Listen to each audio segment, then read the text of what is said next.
Hello morning တစင်မရှင်ဒီနေ့ကျတော့တစင်ကမနေ့9နာရီပုံမှန်ထားပါရရှင်တစင်တော့တိုက်နေရင်နဲ့အသွေးတစ်ခုဝင်လာလို့လာမျှဝေပေးတာပေါ့နော်အဲ့ဒါပါလဲဆိုတော့တစင်တို့လိုကြိုးစားနေတဲ့လူငယ်တိုင်းကနည်းနည်းအမှားလုပ်မိရနဲ့အရှုံးပေးချင်ကြတယ်ပေါ့နော်လူတိုင်းမှာအမဲနဲ့ရီမှန်းချက်သူရှိကြတယ်တစင်လဲအဲ့လိုပဲထိုင်းနိုင်ငံမှာအလုံးလုံးနေပေမဲ့ကိုတိုးတက်အောင်အမြဲကြိုးစားတဲ့အချိန်ရတယ်လို့ဗီဒီယိုတွေရိုက်တယ်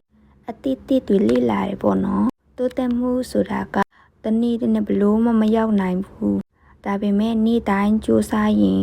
ကိုလိုချင်တဲ့နေရာရောက်လိမ့်မယ်လို့တစင်ယုံကြည်ရပေါ့နော်ဒီဗီဒီယိုကိုကြည့်ရှုနေတဲ့သူတွေလည်းကိုအိမ်မက်ကိုမစွလို့ပဲစိတ်ကြိုးစားနိုင်ကြပါစေလို့တစင်ဆုတောင်းပေးပါတယ်နော်ဒီနေ့ vlog လေးကဒီလောက်ပါပဲရှင်